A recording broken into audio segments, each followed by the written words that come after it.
Camel यानी ऊंट, जिसे सहराई जहाज भी कहा जाता है, आग की तरह तपते हुए सहराओं में सफर करने के लिए इंसान की बेहतरीन सवारी रही है, क्योंकि सहराओं में जहां कई सौ किलोमीटर तक पानी का नामो निशान नहीं होता, वहां पर एक ऊंट पानी के बगैर 3 हफ्ते तक जिंदा रह सकता है। मगर इससे भी ज्यादा हैरत की बात तो ये है कि बिना कुछ खाए पिए ये जानवर नाकाबिले बर्दाश्त गर्मी में 100 किलो से ज्यादा वजन उठाकर कई किलोमीटर तक ट्रैवल कर सकता है। तभी तो हम देखते हैं कि नित नई गाड़ियां आ जाने के बावजूद आज भी दुनिया के कई इलाकों में लोग सहरा में ऊंट पर बैठकर ही सफर करते हैं। मगर दोस्तों, एक बात याद रखिए कि अगर रेगिस्तान में सफर करते हुए कोई ऊंट मर जाता है और आपकी नजर उस पर पड़े तो उसे गलती से भी टच मत कर लेना, क्योंकि वो आपकी जिंदगी की आखिरी गलती हो सकती है। लेकिन एक मरे हुए ऊंट को छूने का आखिर ऐसा क्या अंजाम हो सकता है जो आप सोच भी नहीं सकते। वॉइस डेली की आज के एपिसोड में हम न सिर्फ आपको इस सवाल का जवाब देंगे, बल्कि ऊंट के बारे में ऐसे दिलचस्प फैक्ट्स बताएंगे जो शायद आज से पहले आपने ना जाने हो। लेकिन दोस्तों, इस मालूमाती वीडियो में आगे बढ़ने से पहले नीचे मौजूद लाइक का बटन प्रेस करना मत भूलिए और नए आने वाले दोस्त रेड बटन पर क्लिक करके और बेल आइकॉन को प्रेस करके हमारे सब्सक्राइबर्स बने, ताकि ऐसी मालूमाती वीडियोस उन तक फ्यूचर में भी पहुंचती रहें। यकीनन आपने ऊंट रे ऊंट तेरी कौन सी कल सीधी वाला फ्रेज तो सुना होगा, जिससे मालूम ये होता है कि ऊंट की टेढ़ी मेढ़ी जिसामत हमेशा से इंसान की दिलचस्पी का बायस रही है। किसी भी ऊंट की बॉडी का आइकॉनिक फीचर उसकी बैक पर मौजूद हम्प यानी कोहान है। अलग अलग नस्ल के ऊंटों में किसी की पुश्त पर 1 कोहान और किसी की पुश्त पर 2 होते हैं। आमतौर पर यह समझा जाता है कि ऊंट अपने इस कोहान में पानी स्टोर करके रखते हैं, लेकिन असल में ऐसा नहीं है। कुदरत ने ऊंट को ये बैक हम्प एक पावर बैंक की तरह दिया हुआ है, जिसके अंदर फैट इकट्ठी होती रहती है और वक्त आने पर यही फैट पिघलकर लिक्विड की सूरत में ऊंट को एनर्जी प्रोवाइड करती है। तभी तो एक ऊंट सहरा की तपती हुई गर्मी में भी 3 से 4 हफ्ते तक बिना पानी के जिंदा रह सकता है। लेकिन जब इसे पानी मयसर आता है तो ऊंट एक ही वक्त में 120 लीटर तक पानी पी सकता है। अब जबकि आप ये जान गए हैं कि ऊंट के कोहान में पानी नहीं बल्कि उसके जिस्म का फैट जमा होता रहता है, तो अब आपको बताते हैं कि रेगिस्तान में मरे हुए ऊंट को टच क्यों नहीं करना चाहिए। सहरा की तपती हुई जमीन पर जब कोई ऊंट गिरकर मरता है तो उसके हम्प में मौजूद फैट उसके जिस्म के अंदर ही रहता है और किसी किस्म की एक्टिविटी ना हो जाने के बायस वो फैट मेटाबोलाइज नहीं हो पाता। मुसलसल टेम्परेचर मिलने पर ऊंट का बॉडी फैट गैसेस में तब्दील होना शुरू हो जाता है और गैसेस भी कौन सी, मीथेन जैसी। मरे हुए ऊंट के पेट में मौजूद लिक्विड्स और पानी भी चूंकि डाइजेस्ट नहीं हो पाते, चुनाचे उसकी बॉडी में मुख्तलिफ किस्म के बैक्टीरिया जन्म लेते हैं जो उसकी बॉडी के अंदर कार्बन डाइऑक्साइड और नाइट्रोजन जैसी गैसेस बनाना शुरू हो जाते हैं। तेज धूप और गर्मी की वजह से आहिस्ता आहिस्ता ऊंट की बॉडी डिकम्पोज होना शुरू हो जाती है और उसकी मिसाल बिल्कुल एक ऐसे टायर जैसी हो जाती है जिसमें मुसलसल हवा भरी जा रही हो और वो किसी भी वक्त फट सकता है। इसीलिए अगर बीच रेगिस्तान में आप किसी मरे हुए ऊंट को छूने की कोशिश में जरा सा भी दबाव डालेंगे तो ऐन मुमकिन है कि आप जोरदार ब्लास्ट का शिकार हो जाएं। और अगर इन खतरनाक गैसेस के धमाके के नतीजे में आप जख्मी या बेहोश हो जाते हैं तो रेगिस्तान की चिलचिलाती धूप में आपकी मौत यकीनी है। खतरनाक बात यह है कि जितनी ज्यादा देर तक ऊंट की बॉडी सहरा की तपती हुई जमीन पर पड़ी रहेगी तो ये सारा प्रोसेस उतना ही तेज होता जाएगा और एक मरे हुए ऊंट का जिस्म किसी भी बॉम्ब से कम नहीं होगा। अब ये सब कुछ जानते हुए अगर आपके जहन में ये सवाल आ रहा है कि ये कैसे मुमकिन है कि ये जाना जा सके कि कौन से मरे हुए ऊंट की बॉडी हमारे लिए खतरनाक हो सकती है, तो आपको बताएं कि जो ही एक ऊंट के जिस्म के अंदर गैसेस बनना शुरू होती हैं तो आहिस्ता आहिस्ता उसकी बॉडी भी फूलना शुरू हो जाती है, बिल्कुल एक गुब्बारे की तरह कि जो हवा भरने से आहिस्ता आहिस्ता फूलना शुरू हो जाता है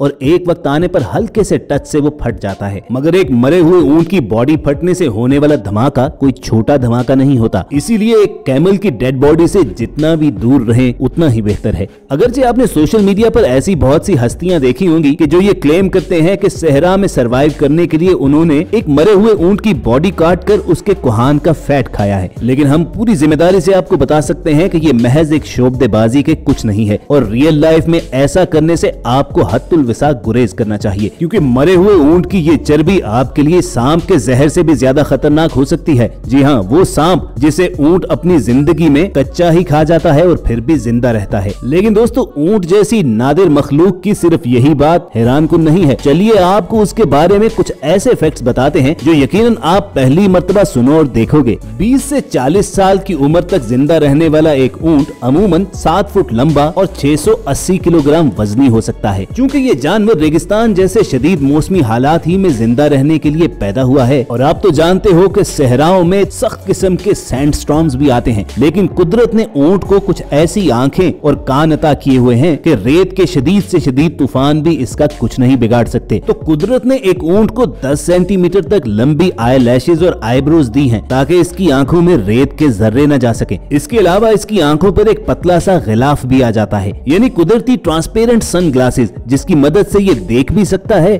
और रेत से इसकी आंखें भी महफूज रहती हैं। इसी तरह कुदरत ने इसे नथने भी कुछ इस किस्म के दिए हैं कि जिन्हें ये आसानी से बंद करके सांस भी ले सकता है और रेत के जर्रे भी इसकी नाक में नहीं जाते। ऊंट के पैर भी कुदरत ने रेगिस्तान में चलने ही के लिए डिजाइन किए हैं। चलते हुए इस जानवर के पैर सहरा की नर्म रेत पर फैल जाते हैं, जिससे ना तो वो रेत के अंदर धंसते हैं और ना ही फिसलते हैं। इसी बिना पर रेगिस्तान में एक ऊंट किसी भी जानवर से ज्यादा तेजी से भाग सकता है और तभी तो उसे सहरा का जहाज कहा जाता है। रही बात इसके जिस्म पर मौजूद अजीबोगरीब कोहान की, तो ये तो हम पहले ही आपको बता चुके हैं कि आमतौर पर लोग ये समझते थे कि इसके अंदर पानी स्टोर होता है, लेकिन असल में ये ऊंट का पावर बैंक है जिसमें मौजूद फैट पिघल कर उसे एनर्जी प्रोवाइड करती है। एक ऊंट बिना पानी के 3 से 4 हफ्ते जिंदा रह सकता है और बिना कुछ खाए कई महीने तक। हाथी जैसे बड़े जानवर के जिस्म के अंदर भी जब पानी 15% तक कम हो जाता है तो वो मरने के करीब हो जाते हैं, लेकिन एक ऊंट 25% तक पानी की कमी बर्दाश्त कर सकता है। कुदरत ने एक ऊंट का बॉडी टेम्परेचर भी रेगिस्तान के दिन और रात के मुताबिक रखा हुआ है। रात के वक्त इसका बॉडी टेम्परेचर 34 डिग्री और दिन में इसके जिस्म का दर्जा हरारत 41 डिग्री सेंटीग्रेड तक होता है। एक सख्त जान जानवर होने की वजह ही से रेगिस्तानों में लड़ी जाने वाली जंगों में ऊंटों का इस्तेमाल किया जाता था, क्योंकि एक ऊंट सहरा की गर्म और तपती हुई रेत पर 1 घंटे में 40 किलोमीटर तक भाग सकता है। और सिर्फ यही नहीं, गुस्से के आलम में ये अपने डिफेंस के लिए चारों टांगों का इस्तेमाल करके सामने से आने वाले खतरे से निमट भी सकता है। ऊंट अक्सर झुंड की शक्ल ही में रहते हैं और खाने की तलाश में ये 30-30 का ग्रुप्स बनाकर बाहर निकलते हैं। भूख के आलम में ऊंट सहरा में उगने वाले वो पौधे तक खा जाते हैं जिन पर कांटे उगे होते हैं, लेकिन इसके बावजूद इनका मुंह जख्मी नहीं होता, क्योंकि एक ऊंट का मुंह 2 सेक्शंस में बटा होता है, जिससे उसे ऐसी चीजें खाने में सहूलत मिलती है। और दोस्तों, क्या आप जानते हो कि ऊंट की बॉडी पर मौजूद आइकॉनिक हम्प यानी कोहान उसके पैदा होने के बाद से ही मौजूद नहीं होता, बल्कि जब एक बेबी कैमल खाना खाने जितना बड़ा हो जाता है तो आहिस्ता आहिस्ता उनके जिस्म पर कोहान भी उभरना शुरू हो जाता है। ऊंट के स्टमक में कुदरत ने एक ऐसा मैकेनिज्म डेवलप कर रखा है